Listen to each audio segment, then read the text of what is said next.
I got a lot of homosexual spirit in here, Marco. I see no women here. You chanting about a male organ. Tell me who the fruity booty is. That was an amazing impression. People of Ireland, there may have been a four-letter word cushion. I fucking love Eamon Dunphy, he's the best. Costa Rica, number 1 on the World Happiness Index. Hello and welcome to OSW Review, the old school wrestling video podcast. Filmed in glorious grapple vision and encoded with blast processing, we chronologically critique wrestling storylines pay-per-view by pay-per-view. This is your host, Jay Hunter, joined as ever with Mr. OC. Hey. And V1. Alright.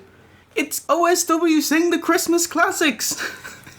It's Capital Carnage 98 and it's coming up right now. Welcome, Noggers. A singular point. Oh. What's the crack, lads? How's it going? Alright. That's the story. So you might be wondering why we're reviewing Capital Carnage 98. Well, Ultra Bra, Paul Stevens got an OSW review tattoo. What do you think of that? Awesome. Awesome, a bit mental. Very, very brave. Having said that, it's not like he's got no tattoos and went out and got. He clearly has quite a few. Yeah. But it's still awesome. It's really awesome. Fair balls to you, mate. Yeah. It's amazing. It was a milestone. I didn't even know it was a milestone. Didn't think he'd ever hit it, but it was like, holy shit. Yeah, excellent. And the suggestion was we all get Paul Stevens tattoos. I think it's only right. Yeah, absolutely. No. It's so incredible seeing it. I was like, oh shit, we can't quit the show now. That's it. We're locked in. And we can't become shit either. So after seeing that, this is the least we could do. Actually, nothing is the least we could do. But we'll do you one better, and we let him choose any pay-per-view as our next review as thanks. And he picked the one you didn't want to do more than anything. Genius. Well, I think Survivor Series 97. I'll be clear, I'm not endorsing getting OSW review tattoos. But if you do get one, we'll review any show you want. And that's wrestling or otherwise. Yeah. Anything. 2.5 Except the China porn. Because, oh my god. We should actually do it. It'll be audio only. I'm not cutting video to that review. Why Capital Carnage? Paul tells us it's his very first WWF pay-per-view he attended. Let's do it to it. Grammar, that is.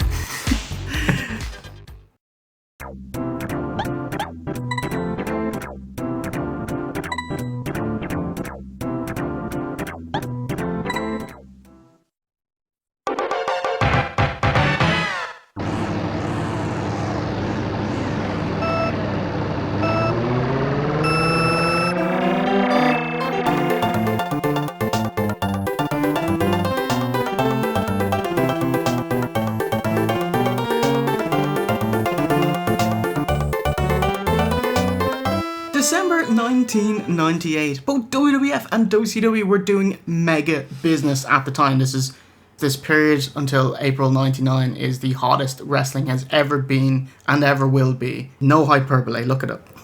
WWF I just told you. WWF exploded with Mike Tyson endorsing Steve Austin being crowned WWF champion at WrestleMania 14 in March. Austin and Taker headlined SummerSlam at the big Highway to Hell matchup, and Rock heel turned and became the corporate champion at Survivor Series, aligning himself with Mr. McMahon, usurping Mankind's spot, who turned face in the process. WWF were on a roll making new main eventers. Rock, Austin, Kane and Mick Foley had only started being proper main eventers within the last year, and at Triple H next year. Good times.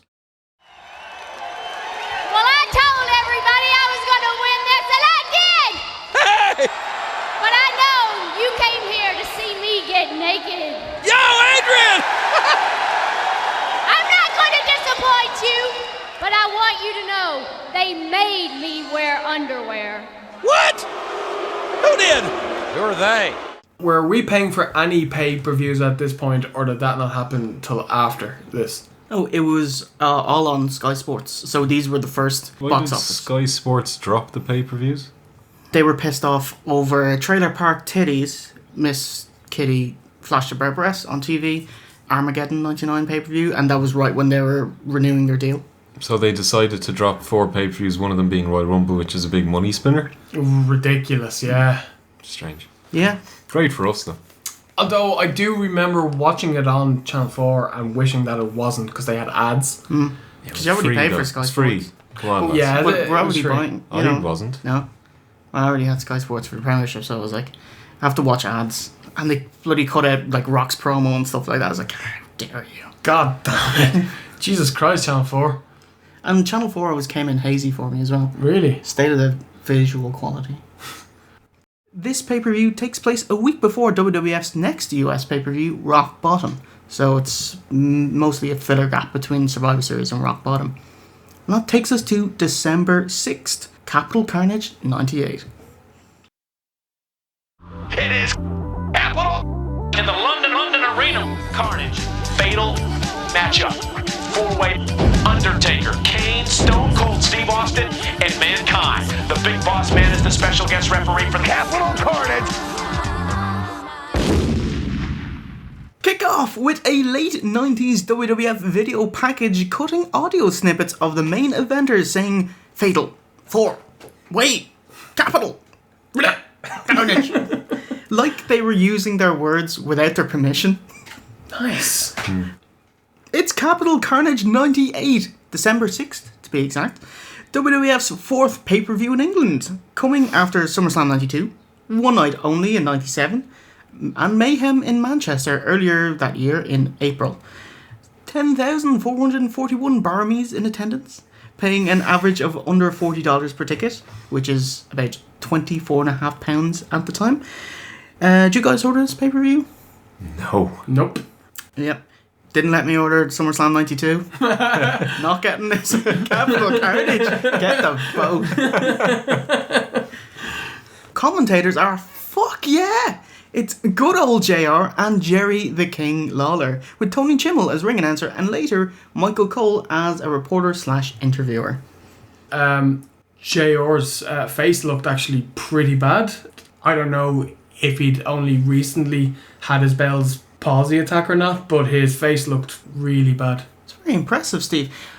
Just as he landed in England, he found out that his mom had died, and so that he suffered a flare-up of his Bell's palsy. Oh, shit. Did you notice anything different about his commentary? No. At points during the show, I thought JR was incredible. So, no. I thought it was fine. Yeah. But if one's mother dies, you fly back immediately. Yeah. You go home right fucking now. Bear in mind that. Michael Cole's there as well. He'll do the show. Yeah. Yeah. On the plus side, it's needless to say, You had the last laugh. wrestling is crazy hot in 98. The UK fans are pretty starved of wrestling at this point. They're just go mental for anything. I mean, like, these days we have house shows, it seems to be on a monthly basis over in UK and Ireland. You know, because the only current wrestling I watch is Experience. Hardcore. You are a hardcore fan. I am, yes, I am. Holy shit. I watch Experience, and not only do I watch Experience, I watch maybe 10 minutes of it, and I'm done, and I'm happy, because then I can talk to Steve and Jay about wrestling now. And most of Experience is ads, is either don't try this at home, or it's ads for upcoming house shows. You know, UK. Yeah. It's torture, which is why I have to tape it and wind on through it.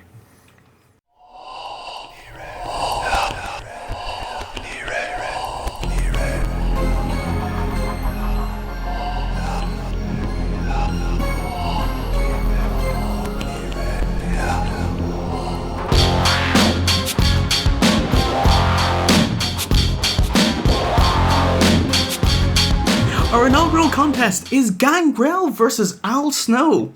We must be in the Attitude Era. Some mid-card with an awesome gimmick, entrance, and a kick-ass song. Gangrel song, possibly one of my favourites ever. It's great.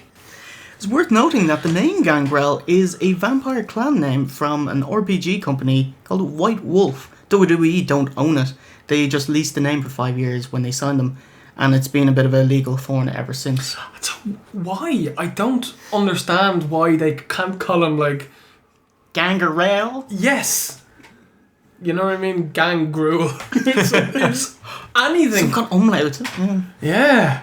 Because if you ever watch it, like at the end of Raw, they'd have to copyright WWE or WWF, and it'd be copyright White Wolf. Fucking hell. He's facing Al Snow. Al Snow. Al Snow. Al Snow. Much to my chagrin, he is over. That pisses me off. He's part of the Job Squad, a band of merry jobbers who jobbed. That smacks of Russo. Al Snow's gimmick is that he has a mannequin head who talks to him, and he uses it for one joke over and over and over and over again. A double entendre for a blowjob. A fucking genius. Come on, it did get over. The two start with a minute or two of running the rope sequences, but Gangrel barely ducks under Snow's leapfrog and almost headbutts his balls. Steve, what have you got? First thing I have is fucking Brits with their air horns. Shut the fuck up. Although at least it's not vuvuzelas.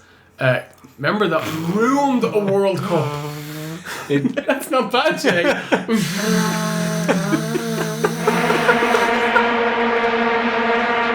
Very, very nice wheelbarrow suplex by Al Snow.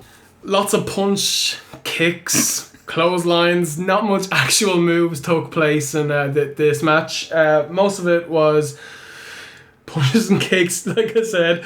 Yes, Gangrel is 29 years old at this point. Can't be right. He's the oldest man in the world since Arjen Robben.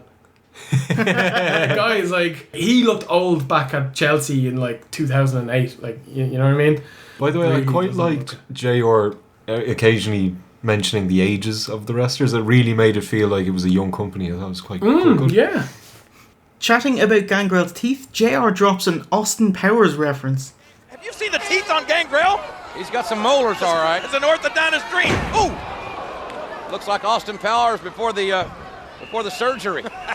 Is that just because they were in England? And Snow hit a lovely bridge suplex pin.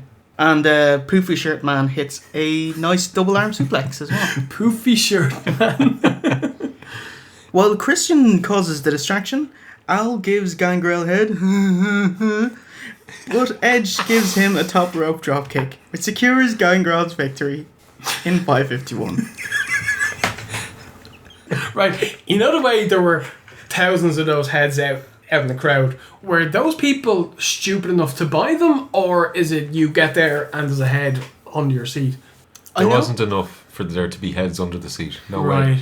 Right. So they bought them? Yeah. Oh my God. Because in ECW they give them out for free, because that's how Paul Heyman is. Because like, that's how you make fucking money, Paul, isn't it?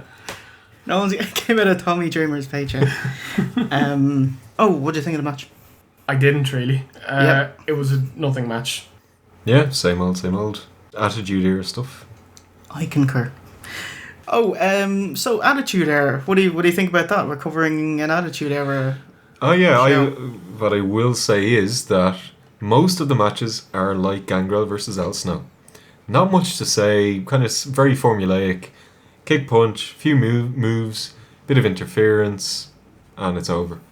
Although it is crazy over. Like, the crowd are just mental for They everything. love everything. Yeah, and like, listen, I enjoy watching Attitude Era. The problem is, there's not much to say.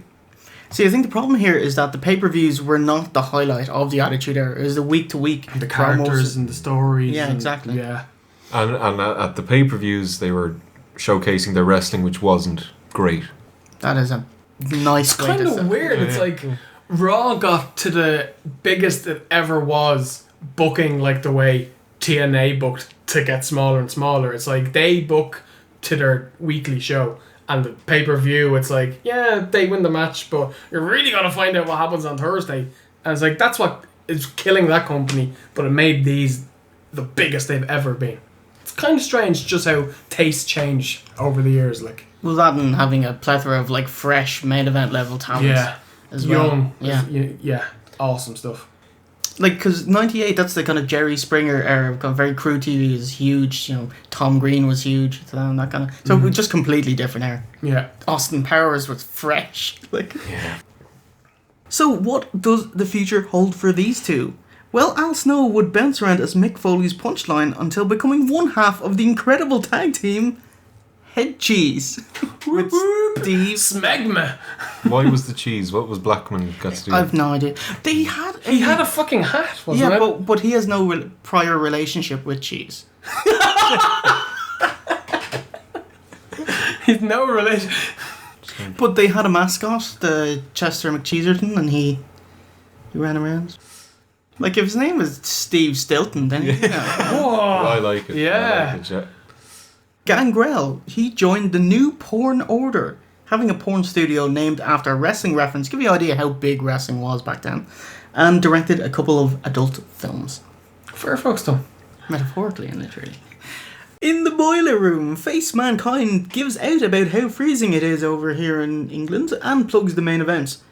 It wouldn't be a promo in England without some English references. London Tower, London Bridge, London Arena. Tourist info ad is what this shite was. Why is he explaining this to the Brits? They fucking live there. They know all this. And it's a UK only pay-per-view. Yeah. But 14 years later on the WWE Network, don't want to know. They want to know about London Tower. Have a nice day! Next up, it's LOD 2000. Animal and Droz versus the Headbangers, Mush and Thrasher. Have they time travelled to the past?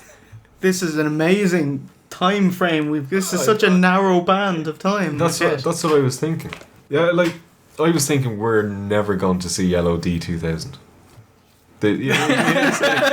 What are the odds? I was hoping we'd never see LOD 2000. And of course, I don't know how we brought this up before. We just wangled it in somehow. It was when LOD left after SummerSlam 92. No. I'm talking about Chaz from the Headbangers. I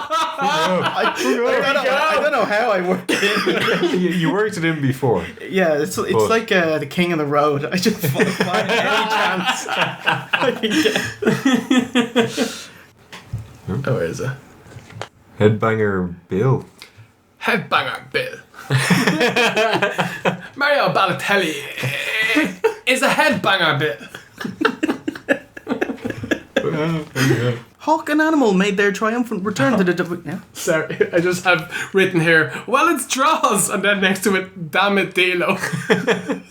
Oh, Steve. Oh, Steve. It's funny. Oh, that's there we amazing. go. There we go. Oh, Steve. That's See, brilliant, Jay's Steve. much crueler than you are, so he'd find that funny. I'm clearly much slower. So, LOD 2000. Hawk and Animal made their triumphant return to the WWF at WrestleMania 14, repackaged as LOD 2000, a tag team for the new millennium. Sorry, a tag team for the new millennium. Complete with Sunny as their manager. She out and Droz was paired with them instead. LOD 2000 failed to win the belts before classy WWF made a storyline out of Hawk's real-life drinking and drug abuse, peaking 3 weeks ago where Hawk tried to commit kayfabe suicide by climbing to the top of the Titantron and threatening to jump off. Droz sneakily pushed him when trying to talk him down. You see it? He was like, eh. Yeah, but then Animal looks up and notices. He looks a bit pissed off, but then he goes and tags with the guy. Is he supposed to have noticed that Droz tried to literally murder his best mate? Maybe he's just ignorant. Okay. Or maybe it's just not well thought out. I think that's probably the option. Oh, Hawk and Animal gave out stank and the angle bombed, obviously, and it was dropped very, very quickly. Just to jump in there, with Animal, it is the official return to OSW review of The Roid Belly. Yeah. It was enormous. Mm-hmm. A real Debbie Downer of the storyline, as Droz is the new guy who nobody likes. He's headstrong and tries to take charge, fails, then complains. And everyone is annoyed but feels sorry for Hawk, so it's just shitbuzz. Shitbuzz all around. The Headbangers are newly heel, and wearing Marilyn Manson tees, as was the style at the time. Weirdly, Mosh and Droz did double duty tonight as they had a dark match before the pay-per-view, and Droz actually got the win in 6 minutes. Oh god, Draw's going 6 minutes? He was green as grass. I would have loving to see that match. That would have been awesome. Would have loved to have seen that match. I'd be loving to see that match. Much like Hawk, the match is a sloppy mess. None of the combatants care. Expounded perfectly when Chaz gives an incredibly half-assed cover. He's just right over him. JR starts giving him stink about it, saying it was loose cover. Do you have anything for the finish? No. Droz tries to switcheroo Animal in the ring, but gets schoolboyed immediately after. And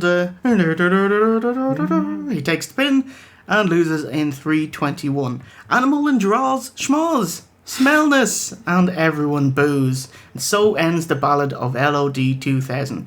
This is actually the blow-off right here tonight. Meh. Yeah. Soon afterwards, Droz was revealed to be Hawk's enabler, slipping him drinks, and LOD was through. He'd turn heel and become 1999's version of The Miz. He'd be Droz's world, where he'd have his own faction of nobodies who shared his unique lifestyle. He brought in... Yeah, well, like, that means homosexual. Pretty much. He brought in body piercing dude Prince Albert and Droz's drug dealer Key, played by Vic Grimes. No recollection of that at all. Well, he wouldn't, because it only lasted a few weeks and he was sent back down. And, of course, Chaz would go on to have the greatest gimmick of all time, people giving him shit over battering his wife / girlfriend, leading to the amazing segment, the I can't tell who it is, but somebody thinks it's Chaz, all right. Yeah, it is. You're right, it's Chaz. Nobody wants you to leave. What the hell's going on? Man, allegations of beating his girlfriend, Mariana, has made Chaz a very Wait, they're only allegations, JR. I know that. You have to show it again. Because they never outright said he beats his wife. They're like, there's allegations that he's been beating his girlfriend. And that was it. That's it. They never gave Austin guff over that, did they? Many women as he lumped around. There you go. Fuck off. Chaz is not quite the drawing phenomenon that Stone Cold is he? Fuck off. We get a video package building up Austin and Taker's Buried Alive match at next Sunday's Rock Bottom pay-per-view, including Kane shoving Paul Bearer down a manhole. I was worried that Bearer wouldn't fit in that, and how would you even do that stunt? I don't understand how it worked. They must have had like some kind of slide or... Oh no, like there must have been somebody holding him and bringing him down. Because he... You know, you don't shove him in a man's hole. But like you would drop somebody into a manhole, but like he just kind of crawled in. It was strange. It was like gravity took a day off or something. It was really crap, but it was still a bit of fun. And we get an Undertaker interview. Realm of Darkness, Asylum Ambulance, Hounds of Hell. I hope you're happy. Move on. That guy's never cut a good promo in his life. Yeah, straight up. But say like this is my favourite incarnation of the Undertaker. His entrance was so awesome. His theme is so awesome. Yeah, oh my god, I had to write that down.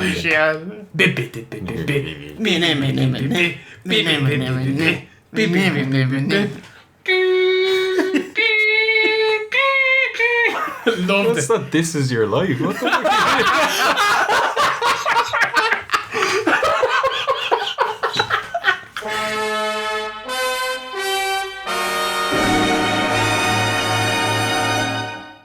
Capital Carnage.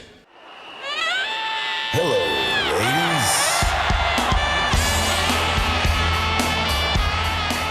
Next up, it's Val Venus versus Goldust.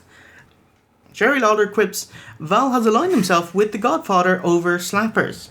So it's hilarious hearing Americans use non-American vernacular. Like Shane and Mike could talk about pints and stuff. It's weird. Amazing sign during the entrance. Someone wrote, "Hello, Leslie." Steve!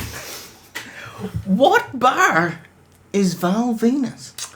Well, Jay, Val Venus is wearing a lovely little purple and silver getup. So he is a Milka white chocolate bar. Nice. Yeah. Hello, ladies.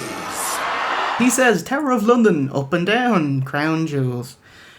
So what is this all about? Vince Russo, that's who. Straight up Attitude Era car crash Russo storyline here. Terry was Goldust's manager and valet until the Pillman angle where Pillman won her services for 30 days, was abducted and presumably raped. Pillman died the night of Bad Blood 97 and Terry was taken off screen and the angles just dropped. Goldust became more bizarre and he got a new valet, Luna. That didn't work, so he became a preachy born-again Christian. That bombed, so he went back to being plain old Goldust. Terry came back on the scene months later as the girlfriend of Val Venus, which pissed off Goldust, even though they were now estranged. However, when she announced that, we're pregnant, Val dumped her. I was like, heel heat there. That is You're pregnant. cunty, isn't it? Yeah, you're pregnant. But he contested that he'd had a vasectomy, so she was cheating on him. She unsuccessfully tried to crawl back to her husband Goldust. And yeah, that's that. None of that says why these two are fighting. Because neither want Terry, you know? And maybe it's like, maybe if you had loser gets custody, loser pays alimony. Anyway, the basis of this promo package was to tell you that Vince Russo does not respect women. Because all of his angles in every company he's ever worked for is being like this. They're just shown in the worst possible light. Who are we meant to cheer for in this match? Who's good in this match? I think Goldust is good. But didn't his wife come back to him and he's like, fuck you, bitch? Yep. Yeah, but rightly so. There's nothing wrong with that. I don't think anyone looks well in this angle. Yeah, it's like, it's really bad. I don't understand this storyline at all. I don't know what's going on, why they're fighting, and what they're fighting for. Like, because neither of them want Terry. Mm-hmm. So why are they fighting? Yep. A lot of silence there. Well, she's allegedly pregnant in my book because she's certainly not showing. And if she is pregnant, then who's the daddy? Well, that's what Val and Goldust are both wondering. Thankfully, JRG addresses it by postulating that it must be a fake pregnancy. She's not pregnant. This is just horseshit. Like. Yeah. And yeah, I'm not a fan of pregnancy angles because obviously WWF don't use actually pregnant women in storylines. They fire them. Dawn Marie. Don't they used her for a while when she was pregnant, right? But then they did actually fire her. Yeah. Just before she gave birth. Jesus Christ. Hey! And, you know, WWF don't have patience for a 9-month storyline or a 6-month storyline either. So then we get the bullshit, like a bullshit ending, like Mark Henry and the hand. Well, that was obviously bullshit to begin with, so that wouldn't be too bad. Actually, and obviously there's the other pregnancy angle, which was done right after this, which is when Terry teamed up with Jacqueline, called the Pretty Mean Sisters, PMS, and they got the services of Dilo by guilt-tripping him because she said she was pregnant and like he pushed her inadvertently and said, "Oh, I've lost my baby, I have a miscarriage. You wrestle, I'll be your manager now." I don't think. I can't tell you right here. I don't know. As Terry Reynolds said, she's pregnant. She's obviously concerned about her baby. This king is tragic. Holy shit. Like, no one looks good in that. Yeah. Why would you want Dilo anyway? Fucking right. Because Vince Russo loves Dilo. That's why he did so good under Vince Russo's watch. Okay, fair enough. And his push died right when Russo left. Instant time wasting. Match bell to brawl to the outside, your favourite. 15 seconds. God. Oh, we got a lovely perfect plex by Val, and after the two butt heads, Goldust's head lands on Val's other head. Goldust tries to get a crowd clap by, kind of slamming the mat with his foot, and it fails. What a loser. But I can't think of a wrestler trying to get the crowd to clap, and they don't. Yeah, it's pretty rare, actually. There was 3 nice moves in this match. Goldust hit a nice springboard backdrop, bouncing Val's legs off the ropes and then hitting a backdrop. Then Val Venus hit a kind of nice spine buster, followed by a lovely fisherman's suplex for a 2. And that's pretty much it in terms of moves. After a storyless back and forth, the crowd perk up finally for Goldust Shattered Dreams, which is a kick to the balls in a corner straddled opponent. The ref denies him, as he should, it'll be a DQ, and in the complaining, Val gets a roll-up schoolboy victory in 5:33. And then Goldust gets his heat back immediately, getting the Shattered Dreams. So, after the match, we're in the exact same situation we were coming into the match. See you at rock bottom. Do they wrestle at rock bottom? No. Fuck! Okay. Fuck you, Britain, is what this match is. Fuck you, Britain. Yeah, that's what they were going for. Yeah. Subtle. Get a vignette showing Vinnie Mac speaking at the Oxford Union, which is the debating society in Oxford University. We get a crowd shot as we see a sign saying Kane eats, and then what looks like a coiled turd for breakfast. I thought it's actually a rattlesnake. He eats snakes. I was like, spaghetti? Noodles?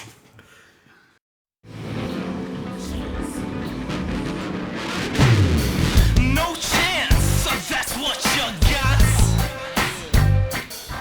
The corporation, Vince, Shane, Patterson and Briscoe, all cut heel promos at the entranceway.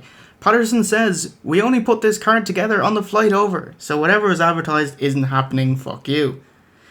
Fuck you, Britain! I think Steve is on the right page here, actually. It's fuck you, Britain. Yeah. They do. Gonna take your money and you're getting fucking nothing for it. By rock bottom. The Rock, he was supposed to wrestle Hunter Hearst Helmsley tonight. That's Triple It's H. not going to be Hunter Hearst Helmsley because Hunter Hearst Helmsley is going to have his hands full tonight. Hunter Hearst Helmsley is going to go on one-on-one with Jeff Jarrett. The Rock isn't wrestling Hunter Hearst Helmsley. And Helmsley's facing Jeff Jarrett. I'm not gonna lie, I kind of marked out a little bit when I heard that match was coming up. Big fan of both of these guys. I know, yeah. Next is Jerry Briscoe. I love how he says Mcmahon. Yeah. Mr. McMahon here. And Briscoe's got a surprise involving Vinnie Jones. Shane O'Mac is up next with his comedy heel shtick. He gets topical, saying George Michael's unnamed boyfriend was Hardman Vinnie Jones.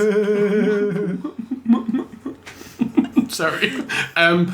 Did you like Vince standing there in the background with his cup of tea? I loved it. It was Actually amazing. marked. Vince is holding a cup of tea. He heels out on Tea Time and Britland in general. The English are inferior to Americans, swarmy slots in a cesspool whose next prime minister will be of Pakistani extraction.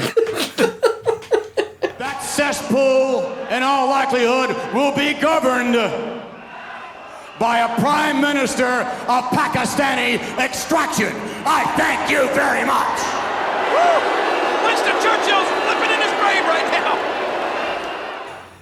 That shouldn't be an insult. It is, but it shouldn't be. Indians in Britain. But that's the point he's making. That there's a lot of Pakistanis in Britain. You think so? Of course. It seems like I found a PC way to be racist. It was horrendous. Yeah. Absolutely. What? And yes, and.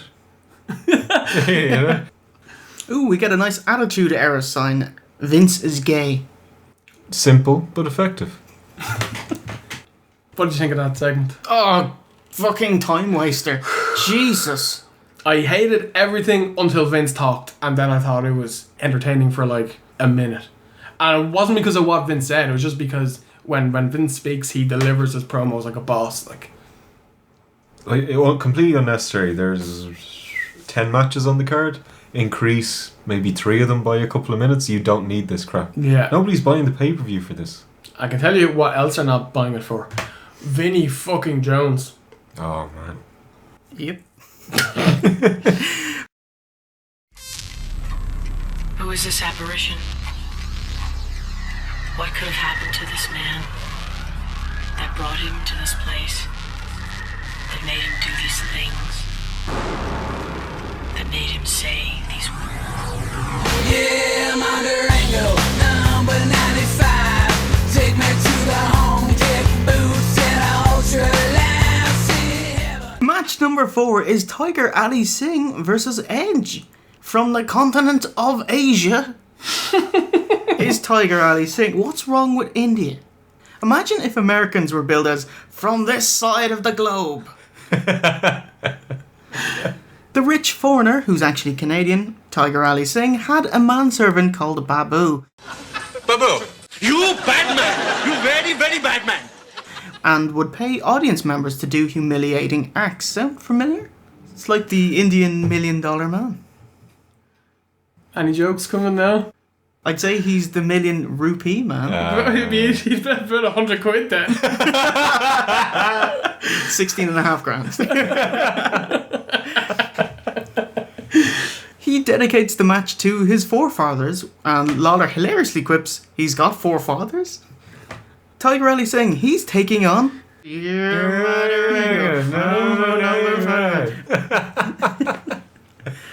I do like... hated Edge during that time. You remember his feud with Kurt Angle and the Usos? Oh. Yeah, I know. At least he was quiet here, you know? Kept himself to himself. Edge enters Shield style through the crowd.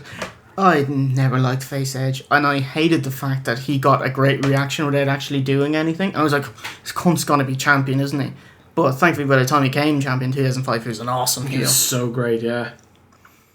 Edge controls the match. Singh ducks out for a breather. For the third singles match in a row, we get a top rope crossbody. Singh reverses it, and with his feet on the ropes, gets the dirty win in 2:51. And Edge immediately cleans house and gets his heat back. Right. Damn it, Dilo. Right? Match number 1. Gangrel gets the win after Edge hits a dropkick. Not a clean finish. Match number 2. Draws, he fights with Animal and then gets rolled up and blah blah blah. Another shitty non-clean finish that doesn't put the winner over, right? The third fucking match. Clean win, but Goldust gets his heat back the second it fucking ends. And this match, feet on the fucking ropes and an Edge gets his heat back the second after it ends. 4 horrific finishes in a row. Fuck you, bro. And that's that. The match is nothing. Of course, the ultimate opportunist, Edge, would go on to win 11 World/WWE Championship titles. Singh unsuccessfully sued WWE after a career-ending injury, and these days does a lot of charity work in Canada. So good stuff. You might remember his jobber tag team with Dilo. Yeah. They're like these kind of paper hats, didn't they? You know, crepe paper. Do you know? Paper mache? Like? No, crepe paper. It's like a very English thing. Okay. I remember they had turbans and get-ups at the 2001 Royal Rumble. Do you remember when one of them was to get a spot and they get bumped for Drew Carey? But the crepe paper, though. I tell you, man. Maybe it was like stuff left over from New Year's and they put the crackers and at the crown. Hilarious. Ladies and gentlemen, Great Britain's own Vinnie Jones! Michael Cole, who in 2014 is now in year 17 of working for WWE. This is a real streak right here. He introduces Vinnie Jones, a Wimbledon footballer turned actor. What do you think of Vinnie Jones? He was an okay footballer, bit of an enforcer. He was probably better than an okay footballer and probably a bit harsh on him. He definitely played his part. Yeah. You know, you could find a spot for him in a lot of teams. Like, you know? As an actor, Gone in 60 Seconds was an enjoyable movie. I don't think he said anything, so it was good. Then he was in like X-Men Last Stand and he did say something. Alright, geezer. I'm the bloody juggernaut. You little fucking wanker. Oh, isn't he meant to be fucking Polish or something? And Professor X's brother. Oh, little bloody wanker. Gonna fucking chase fuck you know. Fucking break through a couple of walls. That was a horrific movie. Oh my god. It's very bad. He's my fucking favourite character out of the X-Men universe. Really? Yeah, Juggernaut. I fucking love him. I can tell you who you don't love. Storm. She's the Lisa Simpson of X-Men. Yeah. Lisa Simpson, yeah. She had a much smaller role, and then she just complained. She Hoganed it until she got a bigger role and ruined the film. Yeah. Anyway, Vinnie Jones, clearly meant to be a face because he's in England. I thought he came out like a complete heel. No charisma, didn't even look at the crowd, walked out in his hard man with his jacket and his fucking turtleneck and the chain over a turtleneck outside. Oh my god. He rightfully got booed by his own people. He got they some thought boos. he was going to be a heel. He got mostly boos. cheers, He though. got cheers. Like by the end of the segment, it definitely turned into cheers. But I think when he came out and he's like, I'm prepared to mix it up. It's been emotional. I'm turning into Adam Rose with this one. I've got one thing to say to Britain tonight. It's gonna be emotional! Match number 5 is a mixed tag affair. It's Marvelous Mark Mero and Jacqueline versus Sable and Christian. Holy slapdash tag team, Christian. Even Lawler asks, why is he in this match? I don't understand that team. isn't he a vampire? Why is Sable with a vampire? Because she's sex. Oh, yes. Because they paid for his airfare, silly. What did you think of Mr. Merrill's song? I love his song. I think it's awesome. I like it. What's it called?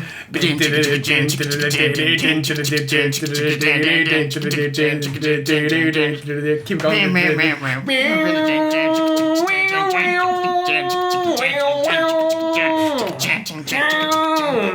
Nice. Well done, man. Yeah, I got a People will buy our... Yeah. He's not in good shape at all at this stage, is he? You know his first song is Sable's song. Like he used to come out. That one, like. Was he supposed to be kind of Goldust? I'm a diddler, like. He did have the fucking fiddly foodly mustache, though, didn't he? But what was Steve? That's new generation. What was the Wildcat all about? I think he have the little kiss. Oh, that was Johnny B. Bad. You know, Johnny B. Bad kissy. made sense, because he's the fucking Little Richard? 1950s style rocker, like, yeah. Oh, Richard. do you mean the petticoat thing? No, he had like a little a plunger that had kisses on the end of them. What comes out of it? Lip shapes. It was like stickers. And then the Wildcat. Wildcat. Wild man, Mark. Oh, was the Wildcat? That was actually an amazing setup then, Jay. Thank you very much. I quite liked him because I believe he was decent, and I like the TKO. TKO was a good move. Didn't he used to do the wild thing, which is 450? Yes. Whoa. Yes. No, was it just a... No, it was a 450. He did a 450? What does it when it's just 4? It's not... No, he did the front. What's Billy the front. Kidman's? Billy Kidman's is shooting star. Yeah, so he did a shooting star. No, he didn't. I thought he did the forward one. Anyway, we can have a look at it. Spicy, yeah. Spicy, yeah. And if I'm wrong, I'll reverse the footage. And if I'm wrong, you'll play the footage. Wild man, Mark Mero, played the jealous husband of Sable, always. And after a losing streak, he was repackaged into this boxer gimmick you're seeing here, Marvelous Mark Mero, highlighting his Golden Gloves accomplishment. But he still kept the losing streak, but going from Sal Sincere now to Dwayne Gill, who later became Gilbert. So his career in the WWF anyway was spent being jealous and getting Sable over. It's very sad. He's tagging here with Jacqueline because she's feuding with Sable at the time. Didn't Sable come in with Hunter Hearst Helmsley. Very good. You know you're a new generation. Trivia, Steve. Steve! What bar is Marvelous Mark Merrow? Well, Jay, this is inspired by one of your favourite wrestlers. He's wearing red and black gear. So, Mark Merrow is a box of black magic. I love it so much. Brilliant, Steve. Well done. So here, a mixed tag means that the men wrestle men and the women wrestle the women, as opposed to an intergender match. Obviously, Sable, I hate her guts. She had no qualms telling people that wrestling was just a stepping stone for her to do something else. Her career, and fair fucks to her career took off when she took her clothes off. Sonny turned down the WWF Playboy shoot, and Sable took it instead. That's a shame. I would have preferred Sonny. Hell yeah. I've never found Sable anything great. No. She just looks old to me. Always She's got an looked old. face. Yeah, she does. No, she has a rockin' body. It's just her face. Yeah, she looks old. And she but, looks like such a huge bitch. The commentators wouldn't stop. They were like, "Oh, I've never seen a more beautiful woman." I was like, "You've had Sonny." Yeah. Like fucking Liz is prettier. You know, she's obviously not as sexy as Sable, but I just found, and she has zero charisma, negative charisma. Yes, and she's obviously disinterested and untalented, but she does pull in the crowds. Sloppy as well. Merrow pulls up his jocks for a no hitting below the belt comedy spot, and then Christian pants them. And we just do that another 6 times. fucking house show. I've it here. Christian pants Merrow and children laugh. It is better than making them cry. Stop Sable time. As she holds her leg up for a boot. Chase Jackie around for a bit. Low blow to Merrow. And then a dangerous looking Sable bomb, because she's not strong or talented enough to control him. It wasn't the worst. I expected worse from that. That's probably one of her better ones. I thought this was dodgy. I thought he did all of the work and she nearly drops him anyway.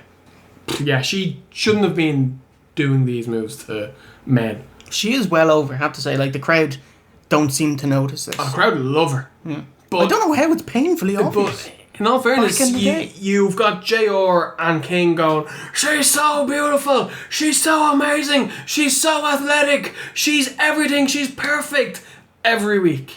That shit works, like, you know? She also did the worst punches maybe ever. It's either her or your one from Jenna Maraska. They were awful. Oh yeah, I just wrote here, holy shit, we found someone with worse punches than Sonny / Sharmell in that match from Thunder. Nice. It's like, instead of punching with both hands, she places one hand on the head and the other one is an open hand slap to about a foot above your one's head. So bad. It was killing kayfabe right there. So we get to the finish. A terrible wrestler, obviously. Sable performs a TKO, landing on her knee and then falls over. But she gets the win in 4:49. Afterwards, Jackie gets on the ref's shoulders, straddles it, so she's in like an electric chair position, and Sable rips off her top. Holy shit, we get to see her tits. No, I didn't. Mine was blurred. Mine was blurred as well. I was happy enough with that though. WWE Network? Yeah, that was Yeah, it. okay, Yeah. I got the watched DVD it on the version. network, Yeah. Splice. Oh my gosh, good Lord of mercy! Oh my gosh! Nice. But of all the ones that you'd want to get their tits out, she'd be very low. Yes. Because they're big and fake. Yeah, and Like- she's not she's not an attractive woman, you know. I like her, but she's very womanly as opposed to girly. You know? Yeah. You know, taking her fair share of sausage at this point. Sable would go on to get pounded by Brock Lesnar. Willingly. And Christian would become an internet favourite and finally lifted a world title in 2011.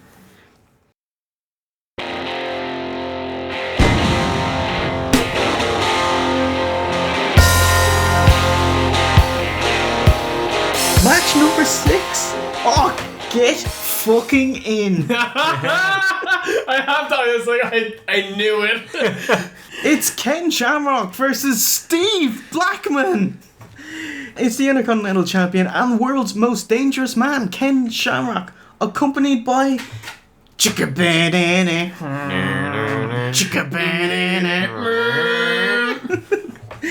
The Big Boss Man, as they're both in the corporation, versus my boy, Steve Blackman. All 3 songs in this match were awesome. And it don't look good for this man. And the challenger from Anvil, Pennsylvania, weighing in at 246 pounds, the lethal weapon, Steve Blackman. Did you see Blackman's Titantron? It was just him doing like, Steve. And then it was like martial artist. He's just explaining who he is and why he's here. Kicks.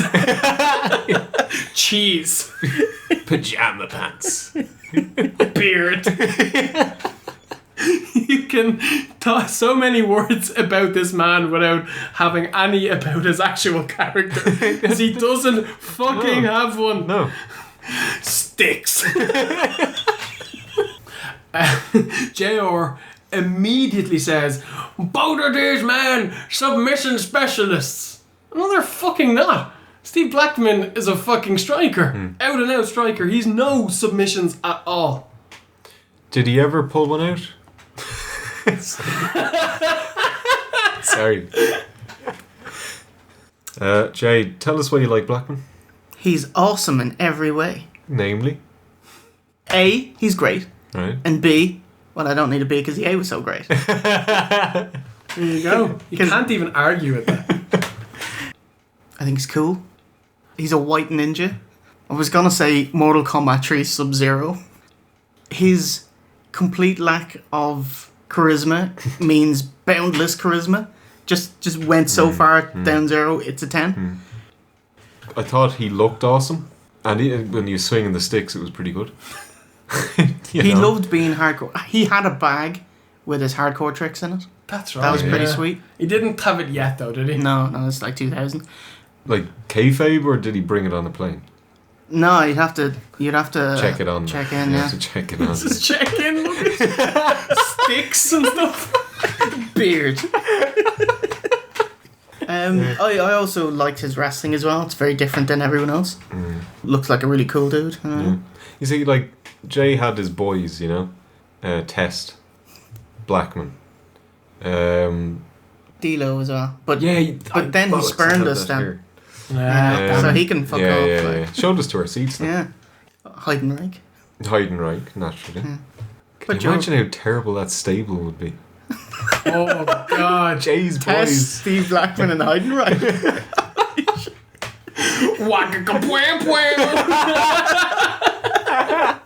So Steve, your boys, Virgil, Vigil. Marty.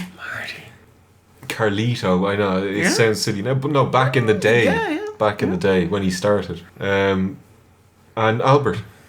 Albert's actually not a bad wrestler. Yeah. He's not a bad wrestler. He was for almost all of his career. I know he got a strong push, IC champion. And then he went to Kane. Tokyo and actually learned how to wrestle. He did get much better. Yeah. I always quite liked his wrestling. As a big man, I thought he could move. Steve, tell me about Aldo Montoya. There's not much to tell. He's a man. He wore a nappy on his head, and he had he wore a nappy on his bum as well.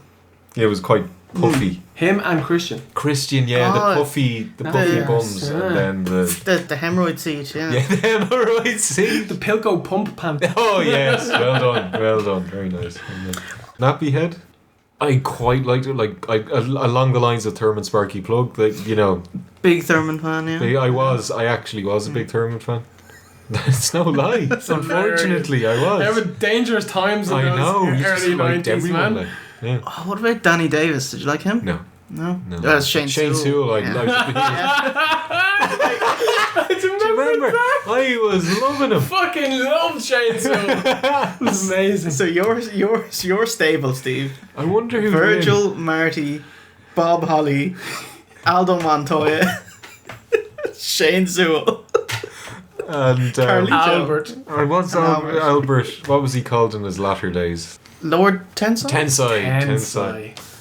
I think we've got two fine jobber stables, Jay and Steve. My let's boys this. are actually relatively talented. You're not allowed to have talented I know. guys in your stable. Right, okay.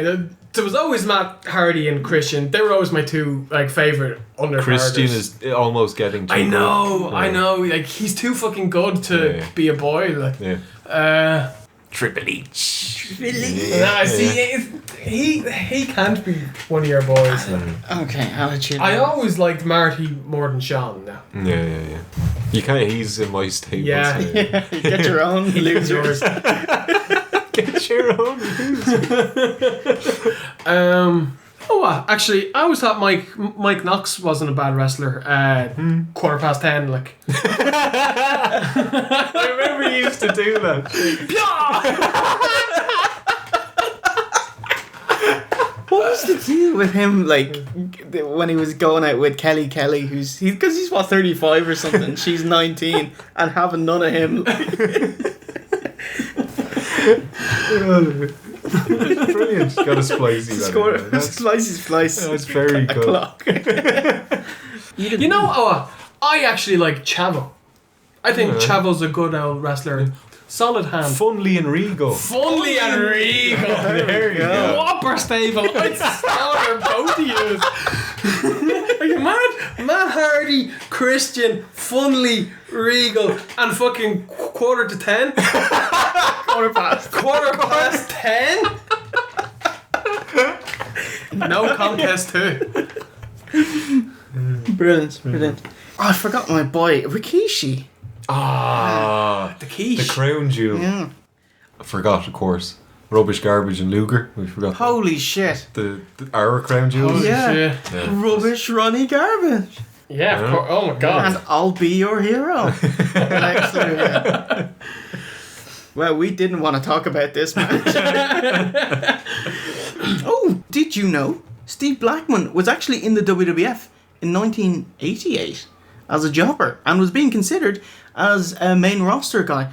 But when he was in South Africa, he contracted malaria and dysentery and was bedridden for the next 2 years. Oh, shit. And so when he got better, he had lost all of his muscle mass. So he spent the next 4 years building himself up again. So when he was ready again, it was kind of 96, 97, he gave his mate Owen Hart and Brian Pillman a belt to get him a goosey in WWF. And yeah, he came in towards the end of 97. He saved Vader from a beatdown from the Hart Foundation. Nice. There you go. Well done, Jay. Well, He knows his boys. He does. He most certainly does. I thought they were actually chanting Steve Blackman, but they're not. They were chanting "You fat bastard" at Boss Man. Much like every other singles match, we get a sequence of moves for a few minutes before it's a rest hold and let's work out the next move until the next rest hold and let's work out the next few moves. Shamrock has an endless front face lock and God. You brought back the memories, Jay. And follows up with a perfect plex. Earl's on autopilot as he counts the pin even though Blackman's shoulder is way up. JR chastises him over it. Good. Blackman baseball slides the Boss Man, who hits Steve's ankle with his baton, and Shamrock capitalizes with an ankle lock and tap out victory at 6:51. And what happens after the match?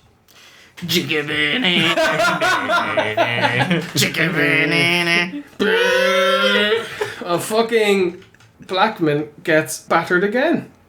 Just to rub it in. You're a double loser. Oh, that's better than getting his heat back. That's true. It's true. Did you notice that Shamrock just flat out cannot sell at this point? He sells everything, be it a suplex or a strike like death. This is Linda McMahon levels of selling. Just punch, dead. Not moving for 15 seconds until you pick me up and then I'm back to life. And fucking Blackman bumped like a...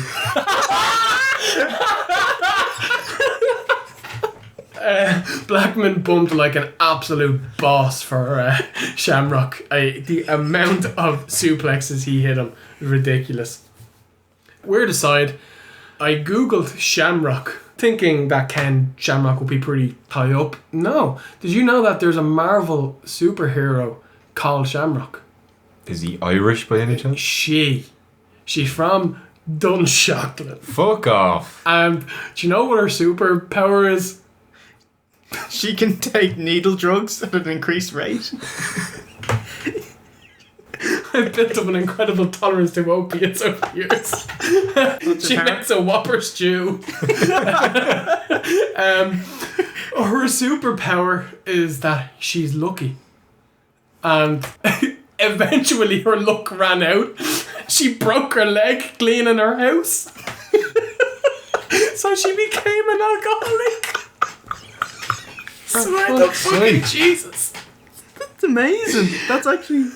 I'm interested in this. This is too funny to even be offensive. Like, it's fucking amazing. I want this gimmick. She's pretty fucking hot though. She was Rogue with a big shamrock. Like, and these days she's in NXT, right? Oh, it's time, is it? Yes.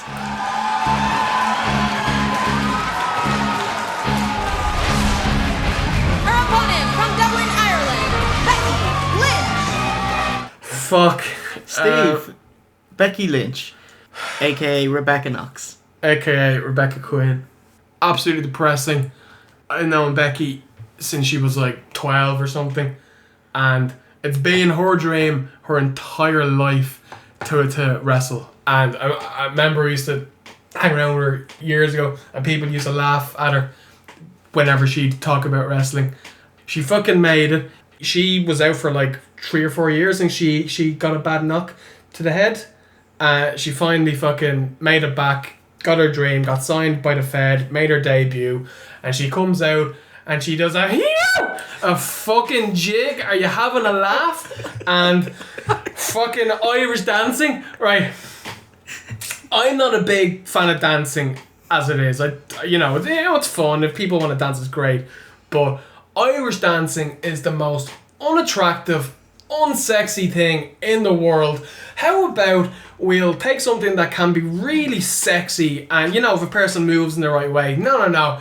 You're going to keep your fucking back like a fucking ironing board. You're going to keep your hands by your side like a fucking gorilla. And you're going to move your legs and go... I love Becky. She's an absolute sweetheart, but I was mortified for her. Scarlet Morta. It's up there with the worst debuts I've ever seen. I feel terrible for her. What did you lads think of it? I think you said it all there.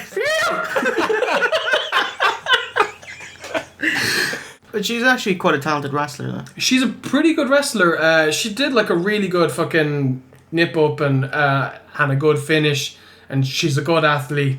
But the fucking Finley fight pose and the unsexy fucking board dance and it's off. It's gotta go, or she's going to die a death in WWE and she's going to be sent packing home soon. Don't Americans love that shit? Like that stereotype of Ireland, aren't they all over it? Like imagine Vince laughing, rolling on the ground about it, Yeah, maybe. I don't know. I mean, what else are they gonna do now? Like, she gonna come out with black eyes? Like, me husband battered me. He had a couple of drinks and I gave him a bit of lip. Like, what else could she do? She could get like a packet of Barry's tea and try it. Because she'd they'd fucking give her. Spuds. She'd be a potato man. Spuds, yeah. That was a great aside, Steve. I enjoyed that. That was a long bout of giving it. A very Irish thing to do. And with that, it's time for the Outbreak Questionnaire. What an awesome debut for Becky Lynch.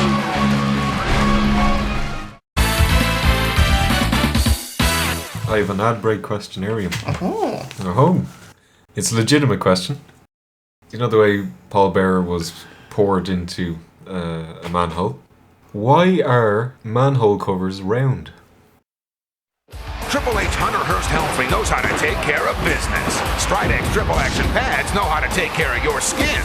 And now there's 2 great offers from Stridex. Save 70 cents on specially marked boxes of maximum strength, regular, and sensitive skin pads. Plus, get this free Triple H poster with the purchase of any Stridex pad product. Just mail your name and address, a Stridex box top, and receipt to the address shown. Supplies are limited, so act now. Triple clean your skin with Stridex medicated pads. So you can deal with tougher things.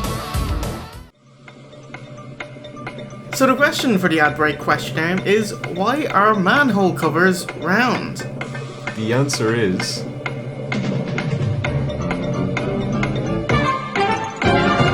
because when you lift them out, they cannot fall in. Yeah, very good. I was mentally doing it, trying to push it in. trying to push it in a man's hole. If anyone got that, post a comment to say you got it without looking on the internet. Kudos to you, sir. Yeah. Madam. If you get a tattoo of a manhole, we will do any show you want. And anything you want. Are you ready? You think you could tell us what to do? You think you could tell us what to wear? You think that you're better? Well, you better get ready. Bow to the masters. Break it down!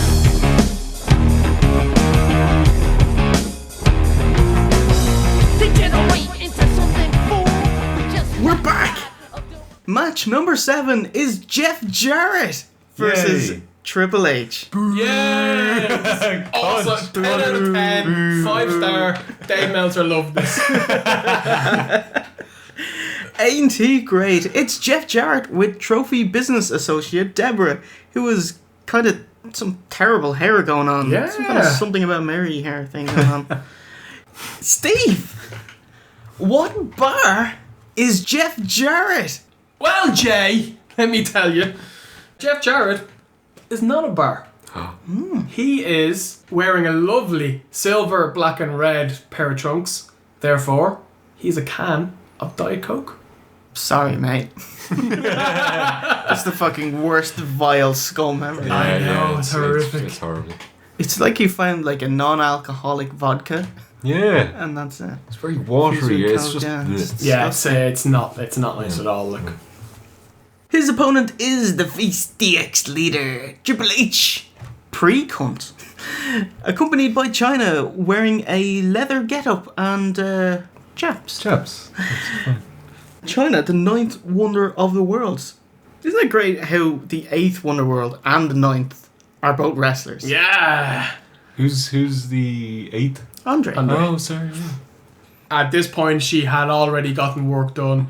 She actually looked alright. See, that's the problem, is that you don't stop. It's like, oh, I got a little bit done. I look great. What if I get 6 more surgeries? Like, if I she, look super great. Exactly. Like, if she just had left it at this, yeah. Okay. Yeah, so she got her cheeks done, she got her nose done, got Jaw her chin shaved. done, yeah. And what's with the comedy fake breasts as well? She would have been, what, B's, double A's, and she's fucking Bad. Triple H's.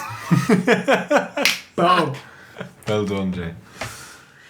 Triple H took the reins off Shawn after WrestleMania 14, and he turned DX into a face group, adding the New Age Outlaws and X-Pac the day after WrestleMania. He had to get knee surgery shortly after SummerSlam and was only back recently at this stage. Like, he didn't even do Survivor Series. JR accuses Deborah and Jarrett of having hanky-panky, and Lawler doesn't let him away with that. He's like, it's hanky-panky, JR, is it? But why does JR feel the need to point it out? So what? It's scandal. Let's talk about it. He's doing a Gary Lineker. Oh, he's doing a Gary. Turn it into scandal. But is he really having hanky-panky? Is he really? Steve, this must be your dream match. It's fucking up there. Love Jeff Jarrett. Now, I think we've gotten a bit of guff for our love of Jeff Jarrett, right? You're all wrong, by the way. Yes. Did we? Now, I don't think Jeff Jarrett is a big enough star to have ever have carried the Fed. However, I do think he's absolutely good enough to be in or around the main event or main event a lower company. I think he's a tremendous wrestler. He's a good, solid hand. He doesn't ever have a bad match, and he's capable of having great matches with good wrestlers and dragging bad wrestlers to decent matches. And he's a fantastic promo. Yeah. I don't understand why people don't love Jeff Jarrett. He's tremendous. And icing on the cake, he's a lovely guy. Oh, he's a fantastic guy. And he beat all of our boys, but he's far too successful. Yes. Yeah. Steve, do you want to call this match?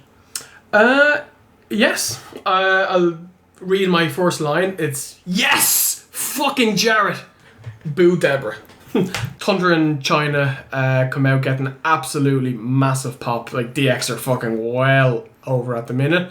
I think Thunder looked pretty small at this point. He wasn't quite as 99, 2000 fucking beast mode. Like, this is actually bigger than he was in 97. Like, he got really big like mid 98. Oh, really? Yeah. Oh, okay. I loved the opening of this match. Lots of chain wrestling, hold, counter. I thought both guys looked fucking great. And then it turned into a decent back and forth brawl with Jeff Jarrett taking most of the heat after a lovely armbar takedown. Next spot, we get a long headlock. Triple H eventually makes his comeback with a suplex, then a high knee, and an atomic drop. That overall spot looked really good. Hunter goes for the pedigree, but it is reversed. A new reversal that is not the kick punch. It is the simple pull down my hands and simply step backwards.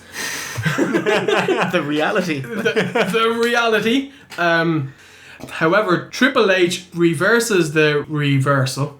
Bwah! An Inception moment. Jarrett backs up and then goes to do the slingshot move, but he kind of botches it, and rather than sell a badly done move, Hunter's like, I fucking know what you're doing. I thought it was a pretty cool spot. And Deborah tries to interfere, and again, clever Hunter sees right through it, because you see, he's the smartest man in wrestling. And then Chyna comes in, stops Jarrett from using the chair. Pedigree by Hunter for the win. 5 stars. It was a 50-50 back and forth. You know, they're very much the throw to the ropes and then do a move and then into a headlock, and then you can plan the next few moves. Yeah. That was my entire notes for the match. I didn't enjoy it at all. I have it here. Another match, no clean fucking finish. Interference again. Dilo.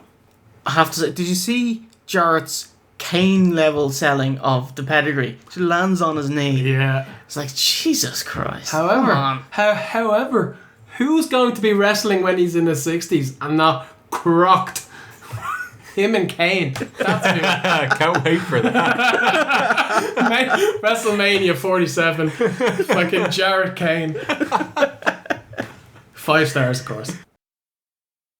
Mr. McMahon plans some surprises in tonight's fatal four-way match. No, it doesn't make any difference what kind of surprise he's got. Hell, I didn't come all the way to England just for the hell of it. Bottom line is, 3 people can get their ass whipped, and I might throw his in there on top of it just to boot. Austin does his best Boomhauer impression. Sir, do you know anything about this? Yeah, man, I'll tell you what, doing one of them snipe punts last night, man, with them sticks in the bag and them whack, man, we'd go woo-loo, talking about that big mistake, y'all, right there in that cooler. This is probably the worst Austin promo I've ever heard. Fuck you, Britain. I'm telling you, it was the entire reason for the show. Right here, I'm in the heart of all Europe. This is all right. There's Buckingham Palace. I told the Queen we need to straighten that damn circle thing out, make a damn straight road. But anyway, hey, I wonder if she's in. Throw to a foe, I'm a European vignette with Dilo checking out London to the British Bulldogs theme. Dilo was coming off his European title gimmick where he'd hail from different countries each week. It was pretty cool. Although Al Snow went full throttle with the idea, actually dressing as the country's stereotype. I think this is the best thing Dilo's ever done, and it's the best thing on this pay-per-view. This vignette? Yeah. And we got to see a very young Jay Hunter at the end of this vignette. He's the guy that recognised Dilo.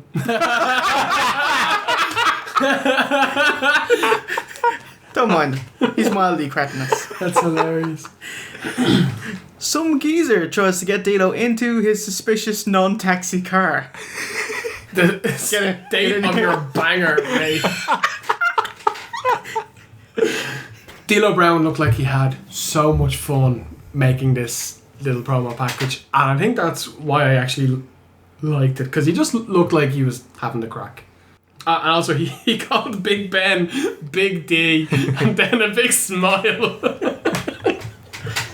He loves the Big D, doesn't he? Big Black Bully D. Yeah, Brown is overjoyed when some lad recognises him. He marked out to someone marking out to him. I love it. It's so fucking carny. That's fucking rich, though. It's awesome. No, it's fucking awesome. When we saw him in TNA, recognise him, he got all stroppy about it. That's right, yeah. And we hadn't even started the show by then, so it wasn't like we were blaming him for booking decisions that he wasn't even in the company for. Just show us to our seats without the sack.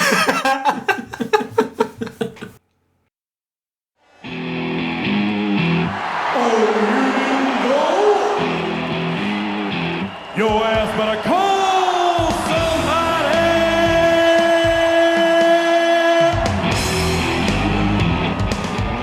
somebody! Match number 8. It's the New Age Outlaws versus Dilo Brown and Mark Henry.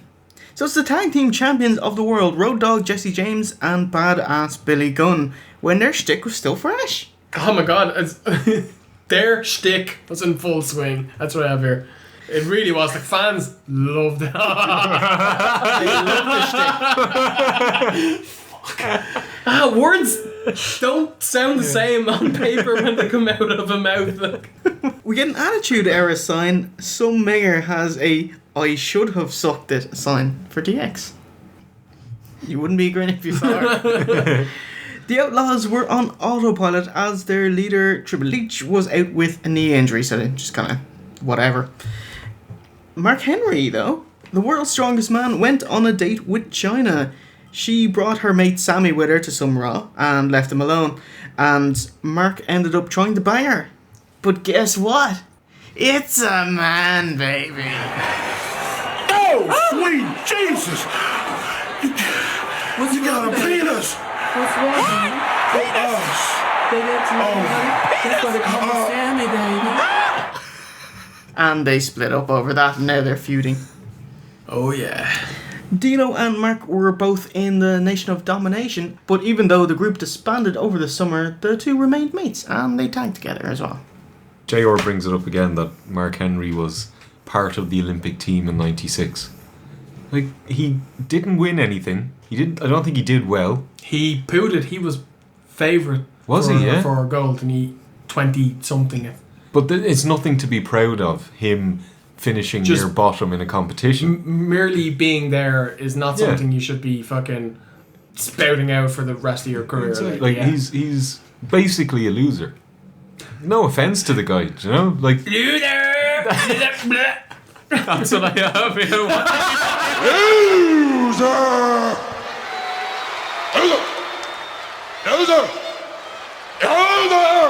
Are you done? Loser! No, say something. Go ahead, say something. Are you done? Loser! Go ahead. I won't talk, I promise. Go ahead. Are you done?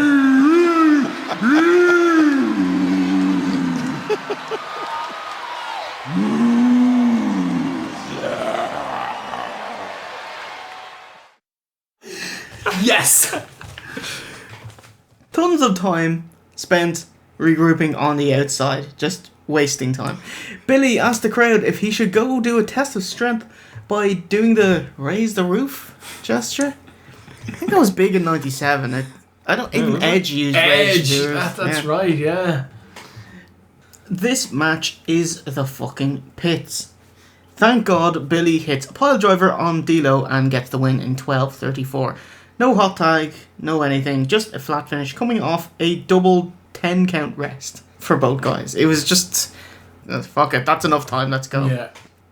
How in the name of Sweet Jehovah did Road Dogg get away with wearing a t-shirt for his entire career and not be ridiculed like we do with Sting and Tommy Dreamer? Flair. Flair in his 60s is not that bad, but How? Billy Gunn was supposed to be the wrestler of this team, and he was the mouthpiece. Yeah. So he kind of got away with it. He clearly wasn't in shape, but he didn't need to be. It was the attitude era, you know? Yeah, because Attitude Era, like, they had gotten past the steroid trials, so everyone was jacked. But he never was. Got away lightly with how he actually Maybe looked. he's just like a lovely guy, and so everyone lets him away with it. Do you smell what The Rock is cooking?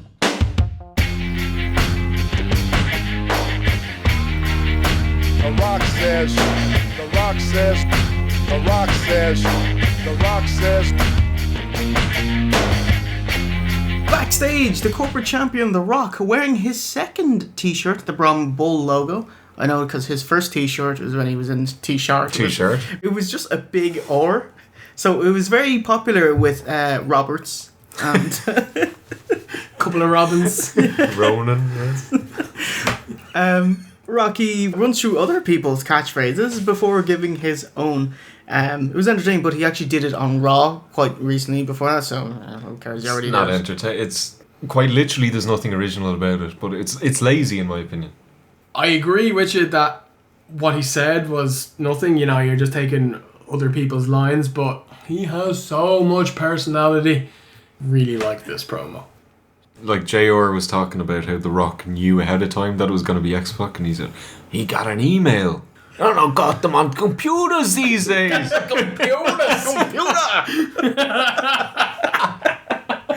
Amazing. To be the man, woo, you gotta. I am the best there is, the best. Oh, that's definitely not it. This is it. The most electrifying line in sports entertainment today. If you smell what The Rock is cooking.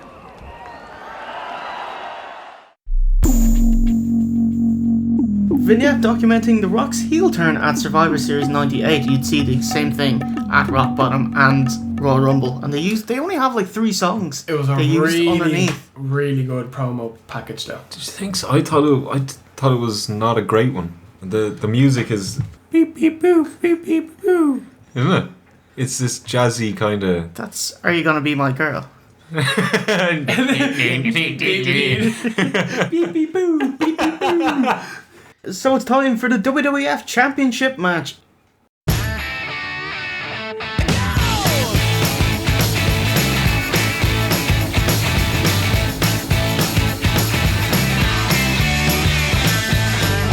So we get a WWF Championship match. It's The Rock versus X-Pac. Because fuck you. Britain. Yeah.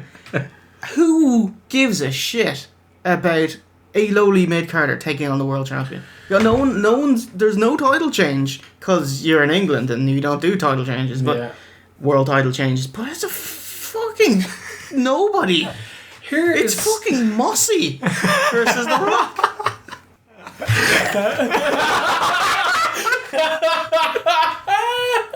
That's fucking hilarious. Steve, what bar is Mossy? X-Pac is a different bar than normal. He's not wearing his green and white shite. Green and black, was it? Green and black. He's now wearing red, black and white. So, keeping with something I said earlier, X-Pac is a can of Coke Zero. Oh, yeah, I like it. Yeah. Jay does like Coke Zero. Yeah. I very much like the taste. It's just not carbonated enough. Yeah. Yeah. But other than that, I love the taste of it. I think Coke Zero tastes fine, but if I was to drink of a can of Coke Zero, I would still crave a can of Coke. Fair enough. Yeah. What was more of a sure thing? The Rock retaining his title here, or Lesnar retaining against Bob Holly? That's I think the I'd have to surest say bets in wrestling. Lesnar, yeah. That's so insulting for Bob Holly. Come on, Bob fucking Holly, like.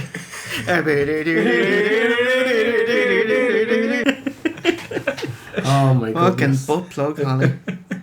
Ooh, give you a bit of background. Commissioner Smackbag Shawn Michaels heel turn on X-Pac, smashing him with a steel chair and joining Vince's corporation.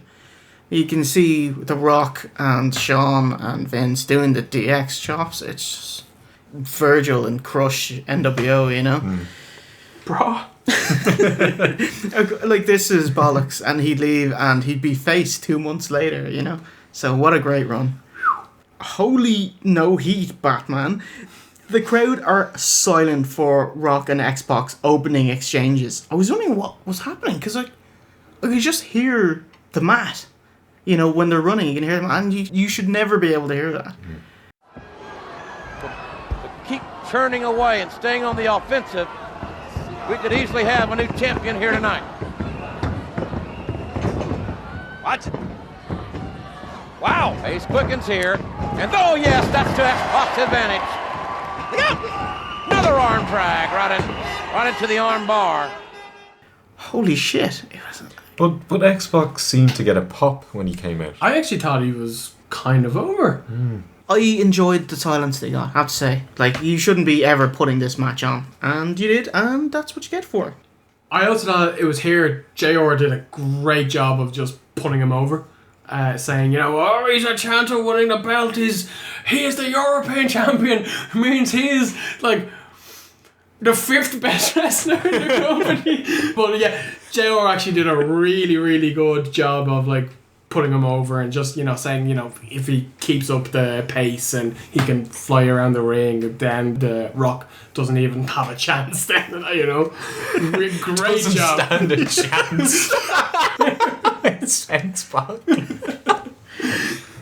We get an Attitude Era spelling sign, spelling Gabroni. Yeah. The Rock attempts to blow the match off, but Triple H and Chyna ward him back to ringside. Shoot-wise, Rock must be pissed off at the lack of crowd reaction.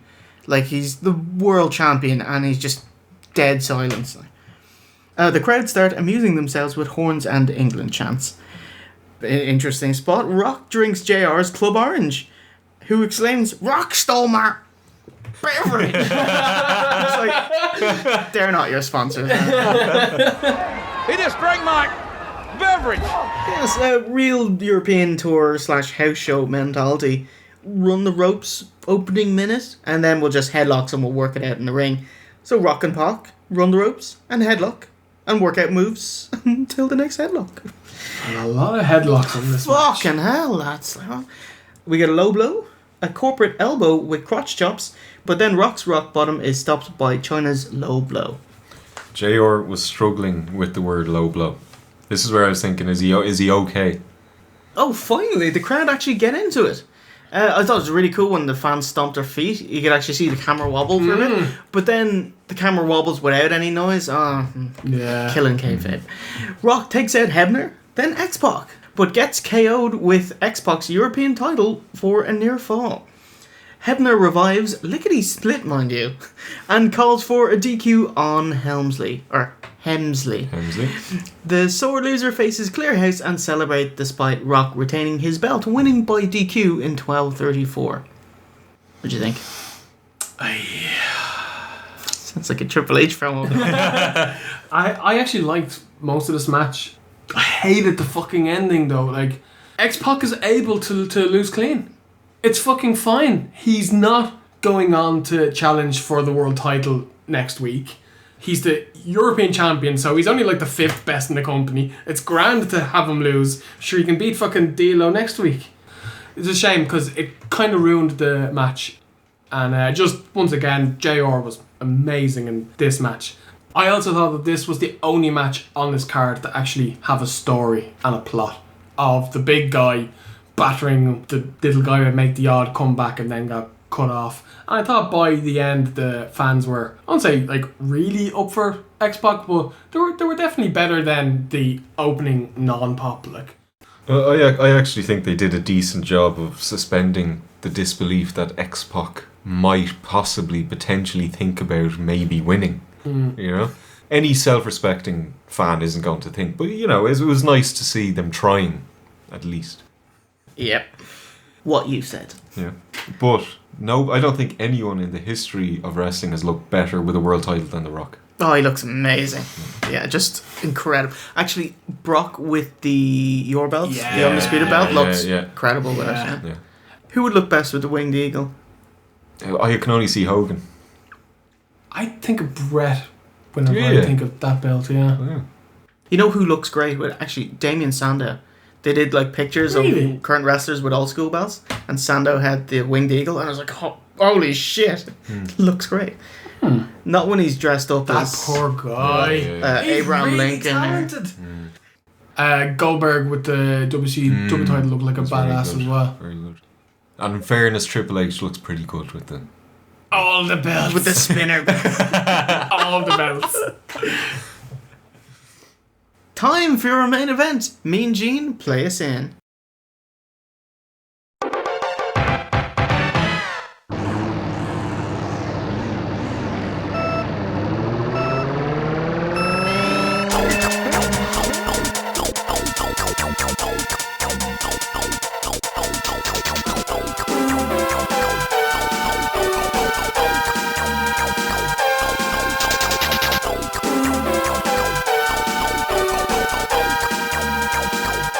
It's your main event of the evening. It's Stone Cold Steve Austin versus The Undertaker versus Kane versus Mankind, aka Mick Foley.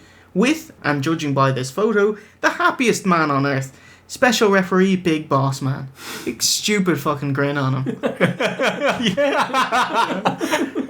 It didn't look like him at all, actually.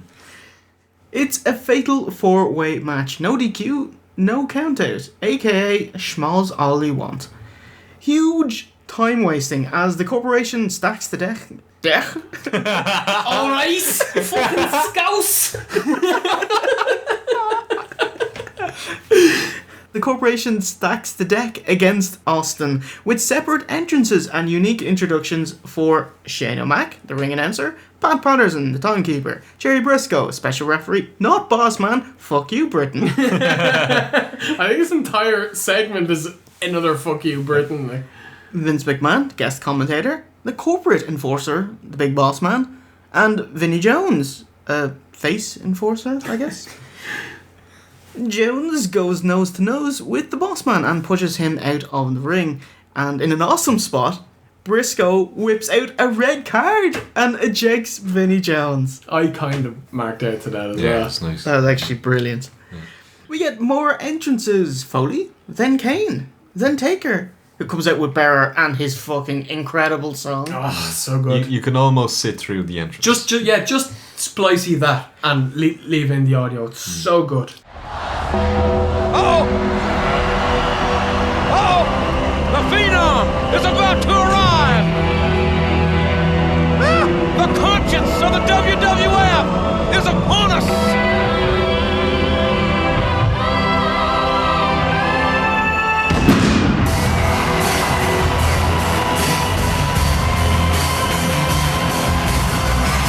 There he is! Look at that demon! He is evil! So deadly evil! My God, he's come to take some souls tonight! I just hope the soul that he takes is Stone Cold Steve Austin. And I hope he takes that soul down to the depths of hell. If anybody can do it, The Undertaker can!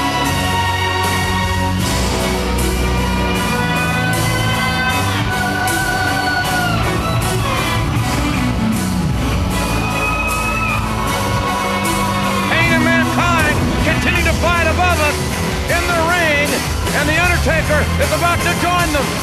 And we know there's no love law between The Undertaker and his brother, Kane, or The Undertaker and Mankind.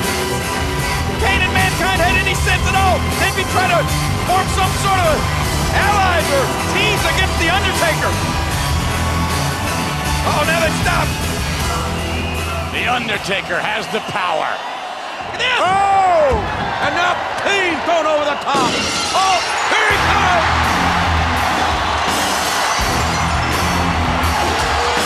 comes! And finally, Stone Cold enters. Match graphic to Austin entering... How long? I'm going to say 17 minutes. I'd say 11. 16 minutes. Wowzers. Holy shiza. JR touts this as the first ever Fatal 4-Way on Sky Box Office. Oh my God! Mark it down. I'm prepared to mix it up. And we actually get Vince McMahon, special guest commentator. So he actually commentates for a bit. And I thought, He doesn't do it. I know. Heel Vince commentary is fine. He's still so fake, though. I know. It's sad because it's his character as opposed to play-by-play Vince showing up. But he does call a few spots. He kind of forgets it. And he was actually like, oh, come on, get him, Mick, get him, Foley. And it's, oh, I hate you, though. he just forgets you're supposed to be at odds. So this match is just a big schmoz, a long brawl. Steve, take us through it. The first line I have here, literally no moves have been done yet, except for lariats and punches. What the fuck? Oh, wait, Austin just hit his Tez press. Yay. But I hate that move. Hate it. I like it. Do you like it? Yeah. It's very... Maybe it's because divas have taken it down. Yeah. But I really hate the move. But you know who has it now? Who? Eva Marie. Does she do the fucking slippity slaps? Oh, yes. Winner. But I put it up there with a bulldog and an atomic drop are sloppy moves. They never look tidy. They're either missed or they're... The bulldog's well dodgy. Yeah, isn't it? it always looks shit. Yeah. There was an awesome fucking spot on the outside where Taker grabbed the cable and choked Foley, and then Kane came up behind Taker and choked Taker, and then Austin came up behind Kane and choked Kane. As I absolutely loved that spot. Some it's kind tremendous. Human centipede. It's like kayfabe smashing, but it looks great, you know? Back to brawling on the outside, punches, kicks, boring. I have heard that Vince sounds so fucking fake on commentary. Steve? Oh my god! Pitch perfect. Austin and Foley clear house back in the ring. Foley offers Austin his hand. Austin gives him the fingers, and then... Does he agree and they get married? I don't know. Austin says no, gives him the finger, and Foley backs out of both of the stunners and gets on the mandible cut. Taker and Kane then double team Austin.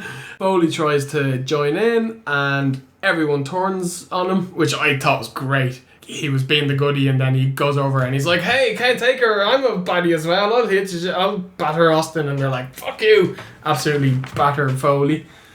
Did you like Kane's monstrously frizzy hair? It's like volume up to 11. VO5 plus VO5 equals fucking Kane. It's a big floor mop. It is, yeah. Foley gets a chair and takes out Kane. Then Taker grabs a chair and wallops Foley. And then Austin grabs a chair and absolutely batters Taker.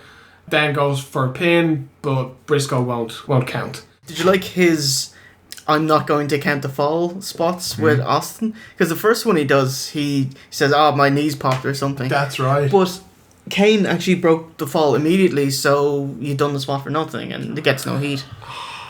Later on, he does the, hey, what time is it? To Patterson instead of I thought that was quite funny. I love, the Stooges were so great. Yeah. And they were around for, 2-3 years maybe?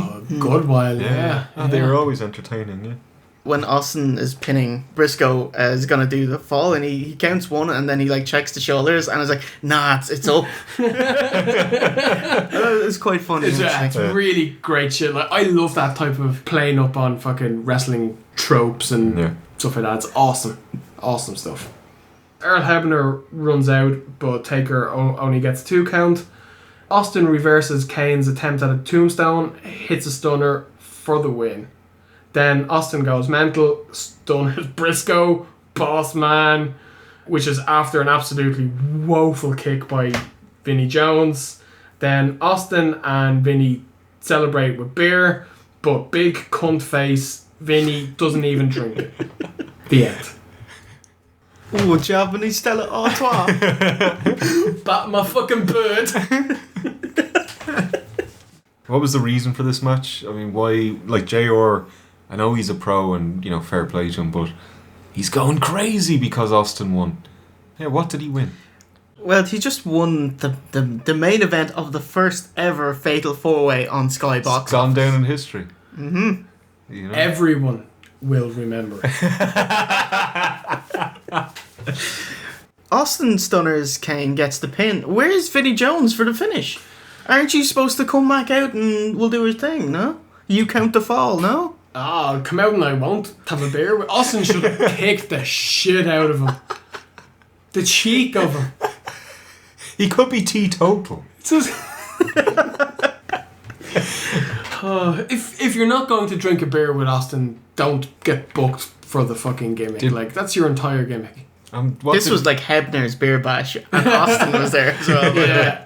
And what did fucking Jones do with the beer? He walked around with it in his hand, and the camera really didn't pan to him. It was like Austin, and you could see him in the background, and he'd go up on the ropes and just be like, "Hey," and then get back down. And nah. Did you like the match, Steve? I thought it was an okay Attitude Era main event. Elevated very much by the presence of Austin, because he's just great. He's tremendous, isn't he? What do you call the this is like the special meter in Street Fighter where you can do your super move? You have to build it up throughout the Ultra. It's your ultra move? I think your so, ultra bar, is it? I love the spots where everyone suddenly gets like one free ultra bar. Nice. And they all do their finishers in rotation. Yeah. That's always fun. Yeah. But this match was just a big schmoz. It's awesome to see Austin and everyone's over, but state of your match, mate. Yeah. It's been emotional. We thank you very much, ladies and gentlemen, for being with us.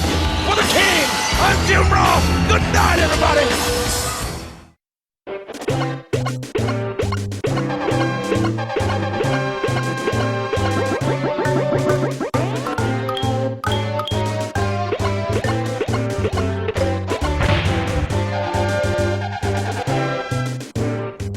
So, how was the pay-per-view? What do you think? I think that the fans at the show were happy. I don't think this show was much worse than the average show that was on at that time. I think it was pretty normal, and you're paying to see the stars, and they got to see pretty much all of them. So in that sense, I think that the live crowd would have been happy. If I paid fucking $14.95 for this on box office, no, would not have been happy at all. The poor Brits got fucking shafted in terms of match quality. I just got through some of the things I liked and didn't like. The crowd were tremendous. Jarrett versus Hunter, 5-star. I enjoyed Rock's promos. I enjoyed Rock versus X-Pac. And that was pretty much it. And I hated a lot.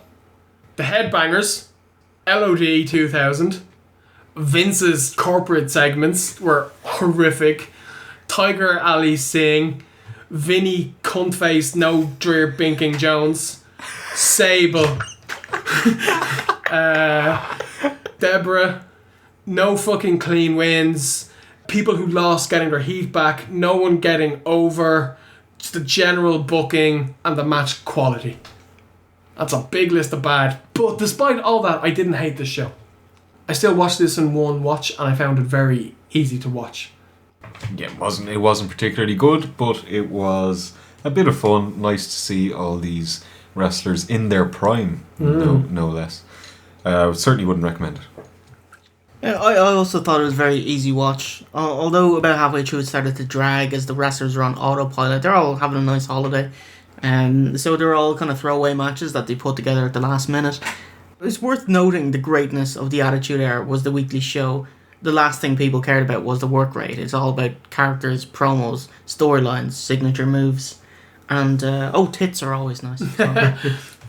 I wouldn't recommend this at all. You're not missing anything. Apart from the tits, you're not missing anything. I'd love to see Lita's tits on this show. I would have made the show. Lita? Where's Lita? No, I said I would have loved to have seen Lita's breasts in on general? the show. Yeah. Okay. That's a bit left field. They're tremendous. Okay. I feel like it would have upped the overall quality of the show. Ooh, so how did Capital Carnage do?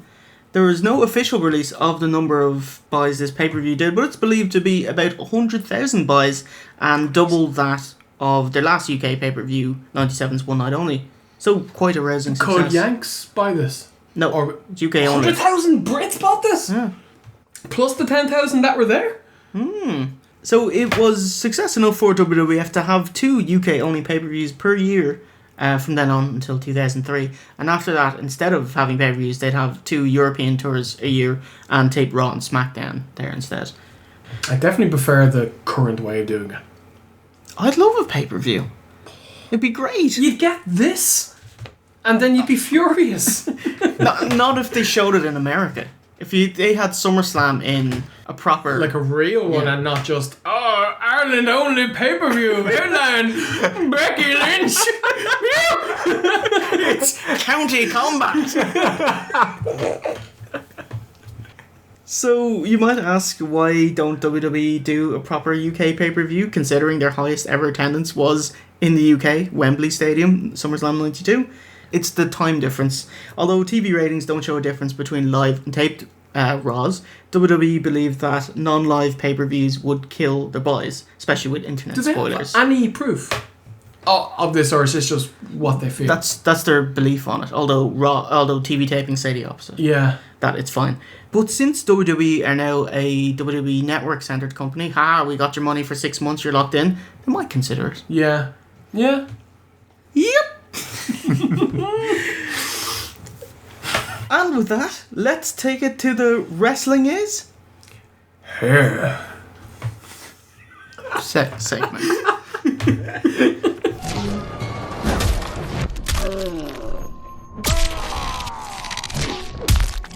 Awesome!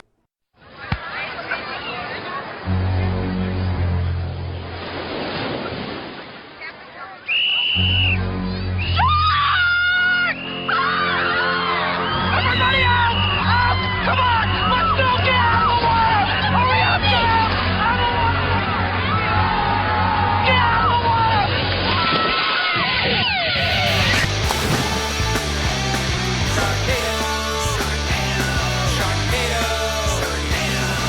Mr. Mayor, the Freon tanks are still out there. Just inside the control room, above the observation deck. You got the schematics for the lightning rod? Yeah. The Twisters are expected to meet about 8 minutes. What's your plan? Well, we can't equalize the pressure with a bomb. It's too dangerous, and the Twisters are too cold, right? Right. I'll throw the Freon tank into the storm. We don't have the explosives here to make that happen. That's why I'm going to use a lightning rod to blow the Freon tank through the building into the storm. That's crazy. You'll get killed. Maybe not. Promise me you won't die on me. Hey, listen. If you're gonna do this, you gotta get up there now.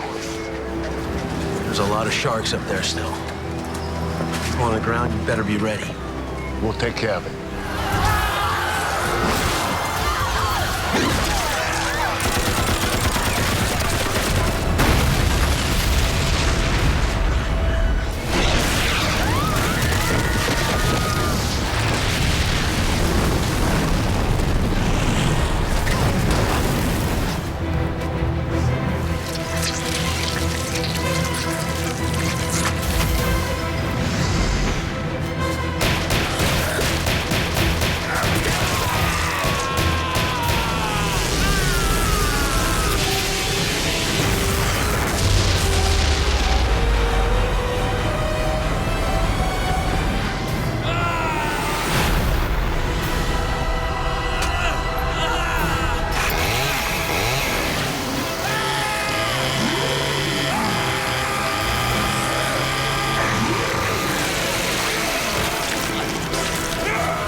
So did you enjoy that one, lads, anyway? It was...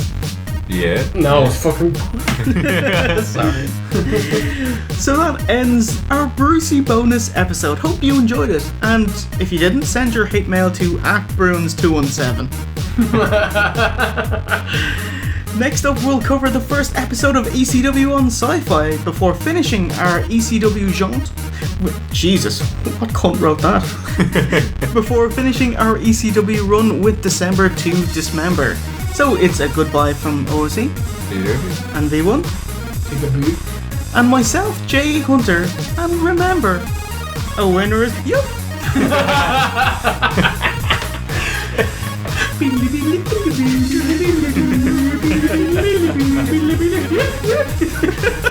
That should be our outro to this. We'll do that. Can you just get like a picture of Becky and just make her head move around?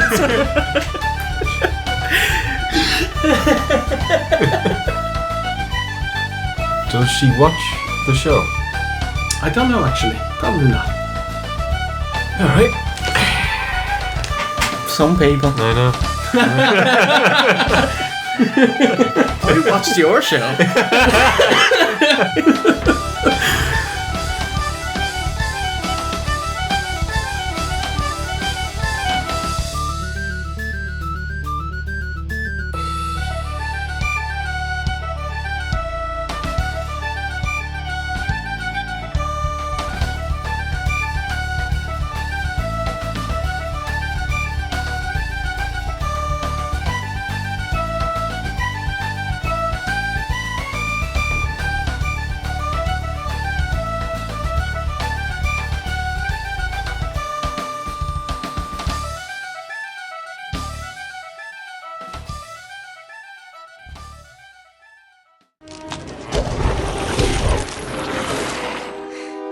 Don't you know who I am?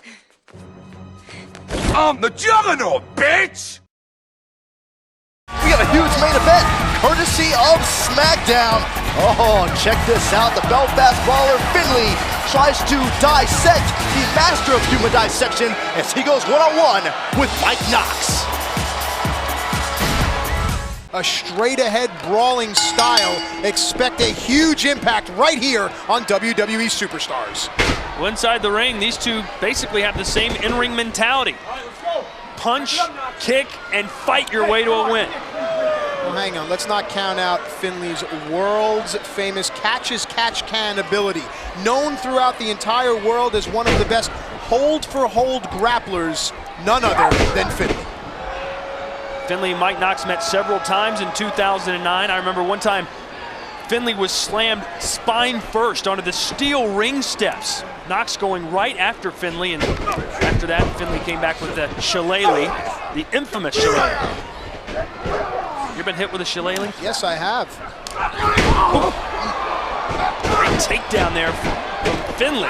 Well, again, that's the in-ring acumen of Finley. Don't let the straight-ahead brawling style fool you. Finley knows a plethora of ways to injure and defeat an opponent. Mike Knox, 6'6", 293 pounds, but don't expect Finley to back down at all.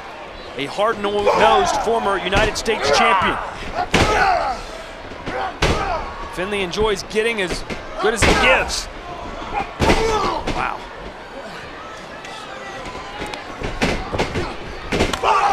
Todd, you and I were discussing this earlier. Whoa! A big boot from Mike Knox. In fact, they don't get much bigger than that. The intensity has really picked up all around the WWE. Of course, historic evening, special guest host Bret the Hitman Hart on Monday Night Raw. Meanwhile, Knox goes face first into our announce table. Finley perhaps luring the gargantuan Knox in. Well, all the superstars are kicking it into high gear as we get on the road to WrestleMania. Oh! A power slam delivered with venom from Knox, but you can see the effects of Finley's damage to Mike Knox's left shoulder. But right now, it's all about Finley. Can he make the count? Watch this again as Knox was coming to meet Finley, instead found the announce table, and then this power slam. Finley put the brakes on, but Mike Knox, as quick as he is large, catching Finley, and now the man in the dominant position, standing tall in the ring, is Mike Knox. Struggling to re-enter the fray is Finley. And Finley chooses to come back in and get more, and Knox more than happy to deliver it. Look at Mike Knox. Can you imagine standing in the ring and watching him approach down the ramp, knowing you have to fight him? Knox going for the cover here. You mentioned it being a historic week. Bret Hart guest hosting Monday Night Raw. And then tomorrow night, a #1 contenders match, Rey Mysterio versus Batista. The winner of that match will face The Undertaker at the Royal Rumble for The Undertaker's World Heavyweight Championship. Not only that, the Royal Rumble event in and of itself features the Royal Rumble match, where the winner goes on to challenge for the championship at WrestleMania. Not only that, but gets to main event WrestleMania in Arizona, WrestleMania 26. Finley trying to fight back into this match. And it's very interesting. The winner of the Royal Rumble has a choice as to which championship to pursue. That adds intrigue on top of an already intriguing event. This match may be over here. Finley, you can see the pain flowing across his face. Notice how Mike Knox, after the lateral press, was able to go right away to a potential submission hold. Notice how Finley's left leg is bent. That takes some of the pressure off of the hips and the spine, but not enough. Finley's going to have to get to a vertical base and quickly. One time Mike Knox said that Finley would suffer from fear paralysis reflex, that Finley would basically freeze when he saw Mike Knox. He was so intimidated. How can a reflex be tied to paralysis? I don't know. Mike Knox, ask Mike Knox. Fear paralysis reflex. Look it up, Wikipedia.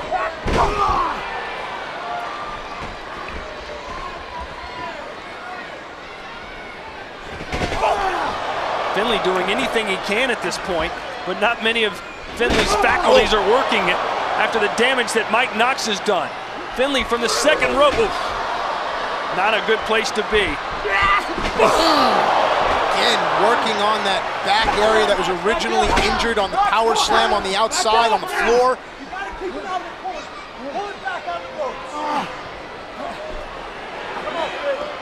Knox being patient here, methodical perhaps. Almost stalking and unnerving. And that momentary lapse allowed Finley to get this roll up in a 2. You see Finley pawing right at the small of the back. You're watching our main event, the first WWE Superstars broadcast of 2010.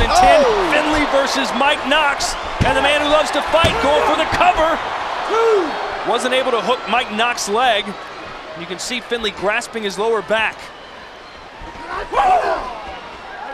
Now the sense of urgency will pick up, and Finley, wow! Speaking of picking up, that's nearly 300 pounds.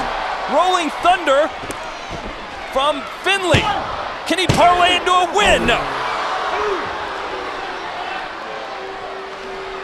Was that Finley's last hurrah?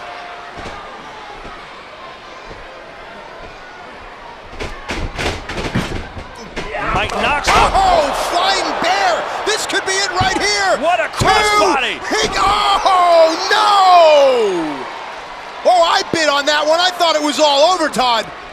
Mike Knox with a crossbody that Finley will never forget, and yet somehow Finley is still in this. And look, Mike Knox just ripped a turnbuckle. The official's attention was with Finley. The official did not see the turnbuckle being pulled off the padding. And what is going through the maniacal mind of Mike Knox here?